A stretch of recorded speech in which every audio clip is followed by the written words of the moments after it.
Hello and welcome to the HoneyCakeOwl channel.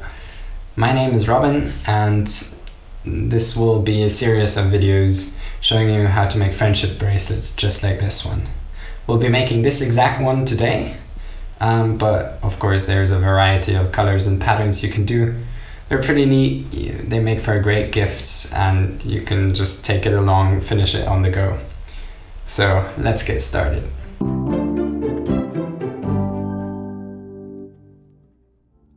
We're going to start with a very simple pattern, which is just diagonal stripes running along your bracelet. And what you will need for that is, of course, some pieces of string in your preferable colors. I like to use this cotton yarn in some kind of medium strength. You can also go thinner, you can go thicker. Just know the thinner your string is, the more time your bracelet is going to take. But you can of course also fit a more intricate pattern into your bracelet. You'll also need to grab a pair of scissors to cut your yarn to length, and I would suggest some tape or even some safety pins to keep your bracelet in place while you're making it. What you want to do first is choose your colors. I will go with 5 strings in this case. So this one is going to be quite thin with 5 strings. You can also start with more. We will have to cut those to length, and there is no exact science to what the right length is. You'll always find out afterwards, so take a bit more than you think. For this thin bracelet, probably like an arm's length will do. So we're going to grab our scissors and get our first string, and then just make sure that all your strings are about the same length.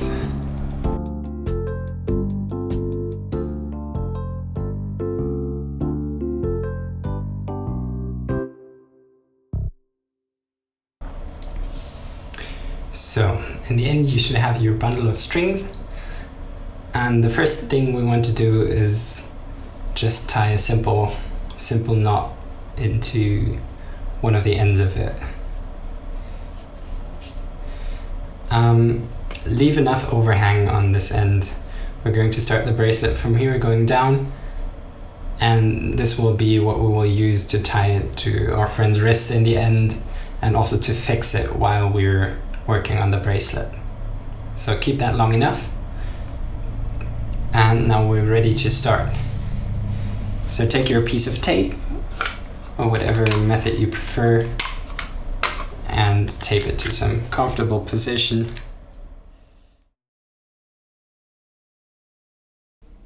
Once you're set, you can fan out the strings in front of you, and the order of the strings will determine the order in which the colors will appear as rows in your bracelet.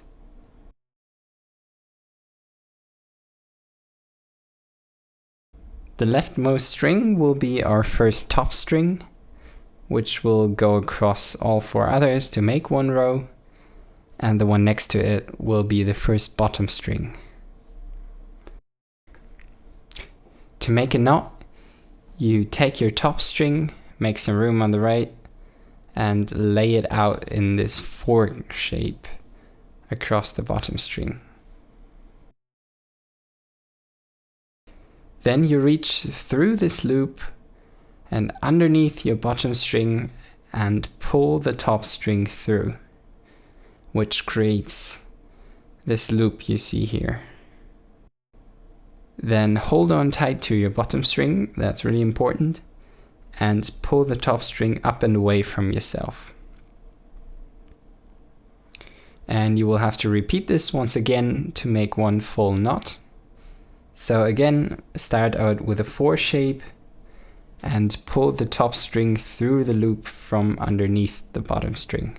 So again, at the end, hold on to your bottom string and pull the top string up and away from yourself. And you have just completed your first knot. This is known as a forward knot, or also a 4 knot, simply because of its shape. And now we can move on to the next knot. So we put our old bottom string to the left and select the next bottom string. The top string remains the same until we finish the row. So nothing new here. We lay out our 4 shape, then we reach underneath our bottom string to pull the top string through the loop of the 4.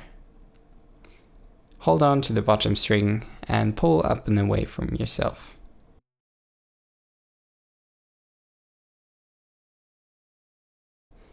And repeat this again. And like this we continue until we have finished the row, until each of the other strings has been the bottom string once. Don't forget to do this 4 shape twice for each knot. And pull these knots nice and tight, but not too tight, otherwise your bracelet will twist.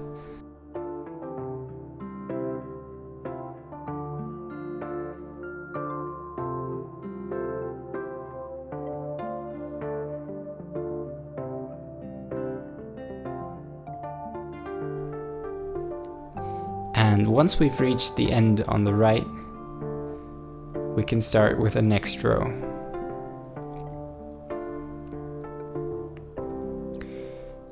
This first row usually doesn't look like much. That's totally okay. The next rows will get better and the pattern will start to emerge.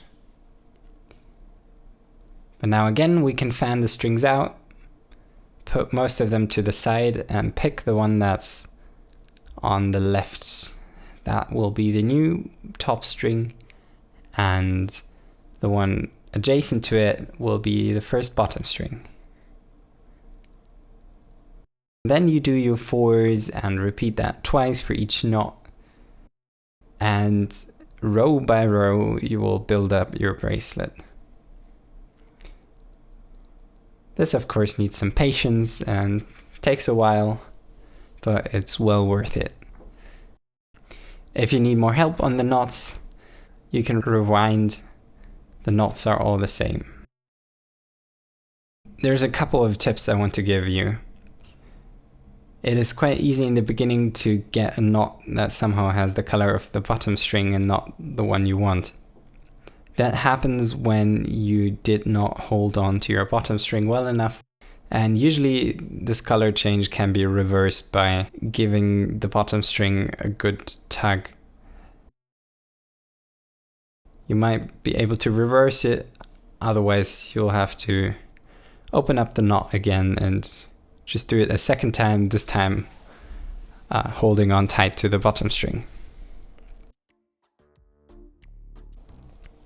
You can also easily get the bracelet flipped while working on it, especially in the beginning.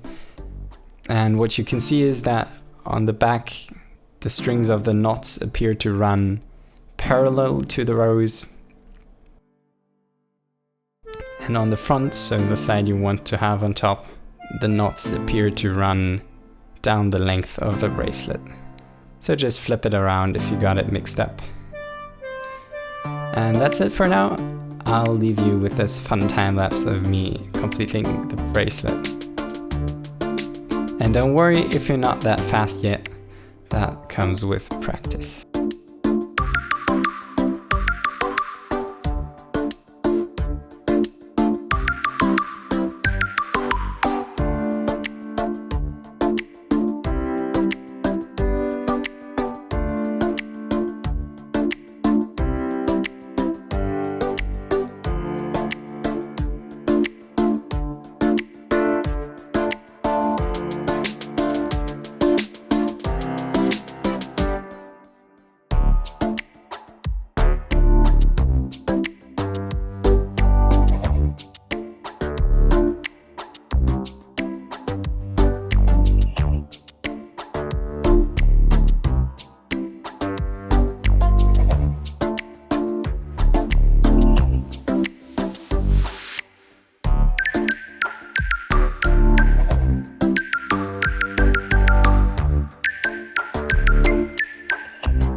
Now that I'm finally happy with the length of my bracelet, there's different things we can do with the ends.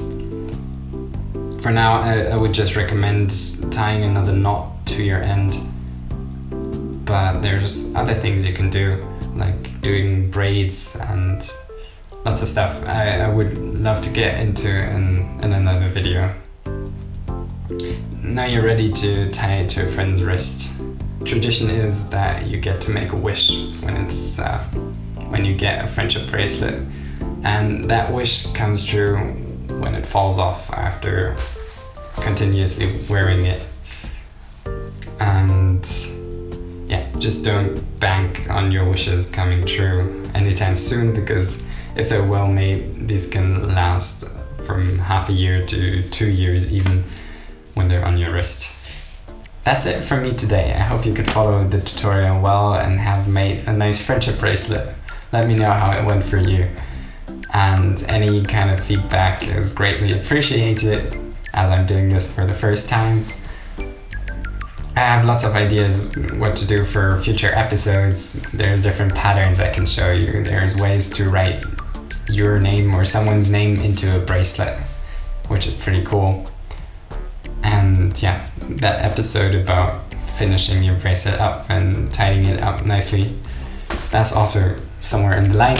I don't know when I will have time for that, but do tell me if you're interested. Until then, see you and goodbye.